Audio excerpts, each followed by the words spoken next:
రాజన్న సిరిసిల్ల జిల్లాలో ప్రభుత్వ భూములు ఆక్రమించిన వారు స్వచ్ఛందంగా అప్పగించాలని కలెక్టర్ సందీప్ కుమార్ ఝా పిలుపునిచ్చారు. తంగళ్లపల్లి మండలం సారంపల్లి గ్రామానికి చెందిన కోనవేణి నర్సయ్య 5 ఎకరాల ప్రభుత్వ భూమి కబ్జా చేసి సాగు చేసుకుంటున్నాడని ప్రభుత్వానికి తిరిగి అప్పగించడానికి నిర్ణయించారని కలెక్టర్ తెలిపారు. మండేపల్లి గ్రామానికి చెందిన బుస్సలింగం గ్రామంలోనటువంటి ఎకరం ప్రభుత్వ భూమిని ప్రభుత్వానికి తిరిగి అప్పగించడానికి నిర్ణయించారని వివరించారు. జిల్లాలో ఎవరైనా భూ ఆక్రమణలకు పాల్పడి ఉంటే సదరు భూమిని ప్రభుత్వానికి స్వచ్ఛందంగా అప్పగించాలని, ఈ భూములను పేద ప్రజల సంక్షేమం కోసం వినియోగిస్తామని తెలిపారు. అయినా అది బ్యాంక్ లో ఉంది, పాస్బుక్ బ్యాంక్ లో ఉంది, అది తీసుకొని ఇస్తారు.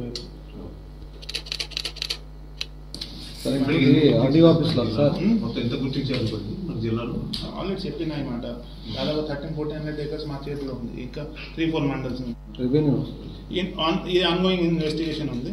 మీకు చెప్పే ఒక ఇక్కడ నుంచి కూడా ఉంది. అదే చెప్తున్నారు మండేపల్లి. నేను వాళ్ళు ఈ రోజు వచ్చారు 11:30 నాకు చెప్పారు.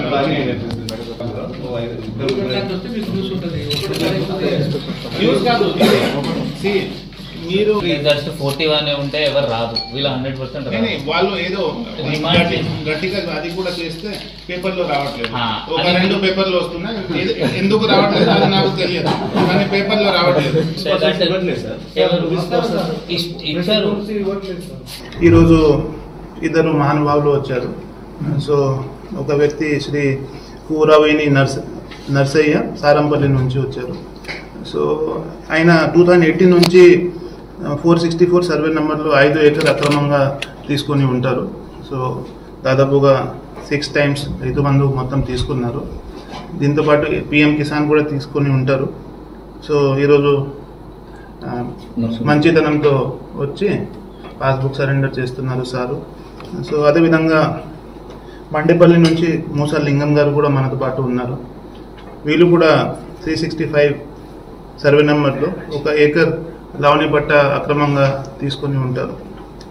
వీళ్ళు కూడా ఈరోజు వచ్చి మంచితనంతో మాకు ఈ ల్యాండ్ సరెండర్ చేస్తున్నారు.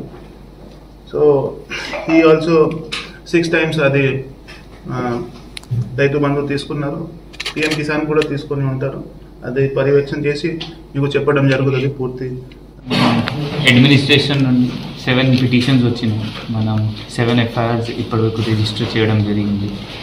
దానిలో కొంతమంది లోకల్ పీపుల్, అది కాకుండా కొంతమంది MROs పేరు కూడా మనం వచ్చినాయి. అది కూడా వాళ్ళకి ఒక పర్సన్ రిటైర్ అయ్యారు, అంటే చాలా ఓల్డ్ ఉన్నారు, అందువల్ల 41 వేయడం కూడా జరిగింది.